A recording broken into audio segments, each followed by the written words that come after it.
Hello আমার প্রিয় বর্ধমান বিশ্ববিদ্যালয়ের অন্তর্গত যেসব ছাত্রছাত্রীরা ষষ্ঠ সেমিস্টারের ইতিহাস মেজর নিয়ে পড়ছো, তোমাদের মেজর পেপার 4 দুই বিশ্বযুদ্ধের যুগে ইউরোপ, এই পেপার থেকে আমি সাজেশান বলে দিচ্ছি। যেই কোশ্চেনগুলো বলছি সেই কোশ্চেনগুলো দেখে গেলে তোমরা অবশ্যই উপকৃত হবে। তাহলে শুরু করা যাক আজকের সাজেশান। প্রথম কোশ্চেন, প্রথম বিশ্বযুদ্ধের পর 1919 সালের নতুন বিশ্ব ব্যবস্থা গঠনের পটভূমি ও বৈশিষ্ট্য আলোচনা করো। প্রথম কোশ্চেন দেখবে। তারপরের কোশ্চেন, জাতিপুঞ্জ গঠনের প্রেক্ষাপট আলোচনা করো। এই কোশ্চেনটা দেখে যাবে। তারপরের কোশ্চেন, প্রথম বিশ্বযুদ্ধের পর ফ্রান্সের নিরাপত্তা নীতি ব্যাখ্যা করো।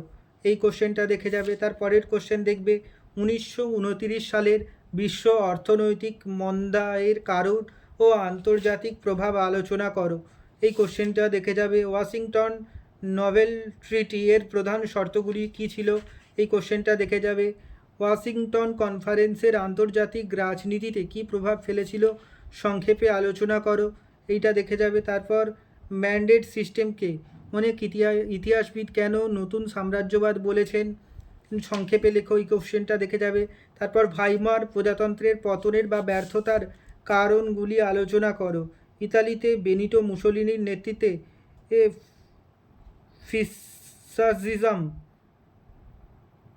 ফ্যাসিজমের উত্থানের কারণ ও পটভূমি আলোচনা করো। এই কোশ্চেনটা দেখে যাবে। রাশিয়ার জোসেফ স্ট্যানলির আমলে কীভাবে একনায়কতান্ত্রিক রাষ্ট্র ব্যবস্থা গড়ে ওঠে তা বিশ্লেষণ করো। এই কোশ্চেনটা তোমরা দেখে যাবে।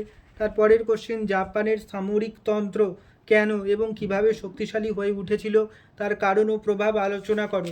এই কোশ্চেনটা দেখে যাবে। তারপর সর্বগ্রাসীবাদের বৈশিষ্ট্য আলোচনা করো। এই কোশ্চেনটা দেখে যাবে। তারপর দ্বিতীয় বিশ্বযুদ্ধের দিকে ইউরোপ কিভাবে ধীরে ধীরে অগ্রসর হয়েছিল এর পটভূমি ও প্রধান কারণগুলি আলোচনা করো।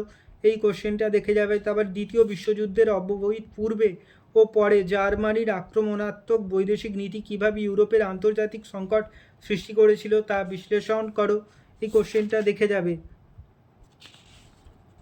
রোম, বার্লিন, টোকিও অ্যাক্সিস গঠনের পটভূমি ও আন্তর্জাতিক রাজনীতিতে এর গুরুত্ব আলোচনা করো। এই কোশ্চেনটা দেখে যাবে। তারপরের কোশ্চেন দেখবে, 1930-এর দশক ইউরোপের রাজনৈতিক ও কূটনৈতিক সংকট কিভাবে দ্বিতীয় বিশ্বযুদ্ধের সূচনা ত্বরান্বিত করেছিল বিশ্লেষণ করো। এই কোশ্চেনটা দেখে যাবে।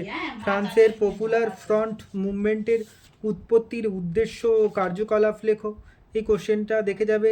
অ্যাডলফ হিটলারের পররাষ্ট্রনীতির প্রধান লক্ষ্যগুলি সংক্ষেপে লেখো। এই কোশ্চেনটা দেখে যাবে। তারপর জার্মানিতে হিটলারের ক্ষমতা আসার প্রধান দুটি কারণ উল্লেখ করো। এই কোশ্চেনটা দেখে যাবে। বেনিটো মুসোলিনির ইথিওপিয়া আক্রমণের কারণ কী ছিল? এই কোশ্চেনটা দেখে যাবে।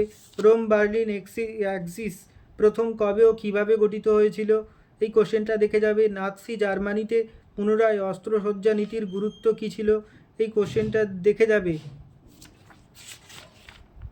তার পরের কোশ্চেন, দ্বিতীয় বিশ্বযুদ্ধের আগে আন্তর্জাতিক রাজনৈতিক জোট রাজনীতির গুরুত্ব কী ছিল?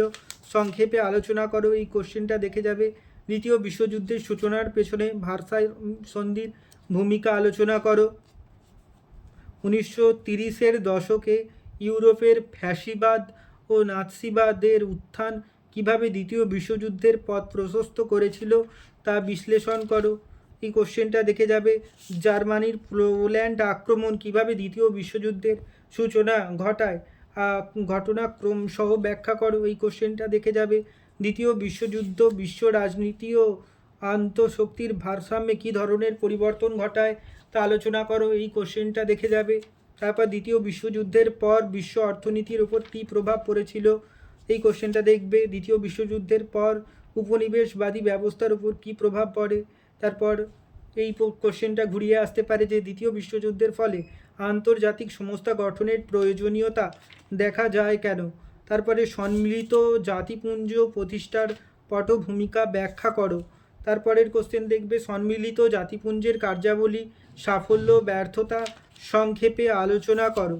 তারপরের কোশ্চেন, দ্বিতীয় বিশ্বযুদ্ধোত্তর বিশ্বে যে দ্বিমেরু বিশ্ব ব্যবস্থা গড়ে ওঠে কারণ বৈশিষ্ট্য বিশদভাবে আলোচনা করো। তারপরের কোশ্চেন, ঠান্ডা যুদ্ধের সময় দ্বিমেরু বিশ্ব ব্যবস্থার প্রভাব আন্তর্জাতিক রাজনীতি ও কূটনীতিকে কিভাবে প্রতিফলিত হয়েছিল তা বিশ্লেষণ করো। এই কোশ্চেনটা দেখবে। তারপরের কোশ্চেন, জাতিসংঘের নিরাপত্তা পরিষদের ভূমিকা আলোচনা করো। এইটা দেখে যাবে। তারপর বাইপোলার ওয়ার্ল্ড বা দ্বিমেরু বিশ্ব বলতে কী বোঝো, এই কোশ্চেনগুলো দেখে যাবে। এই দুই বিশ্বযুদ্ধের যুগে ইউরোপ, এই চ্যাপ্টার থেকে এই কোশ্চেনগুলো পড়ে গেলেই তোমরা সমস্ত 5 এবং 10-এর সমস্ত কোশ্চেন কমন পেয়ে যাবে। এই কোশ্চেনগুলো তোমরা রেডি করো প্রথম থেকেই। এরকম সাজেশান ধর্মী প্রত্যেকটা সাবজেক্টের ভিডিও পেতে প্লিজ আমার চ্যানেলটিকে সাবস্ক্রাইব, লাইক, শেয়ার করো, যাতে আমি অনুপ্রাণিত হয়ে আরও তোমাদের জন্য সাজেশান ভিত্তিক এরকম ভিডিও আনতে পারি। ধন্যবাদ।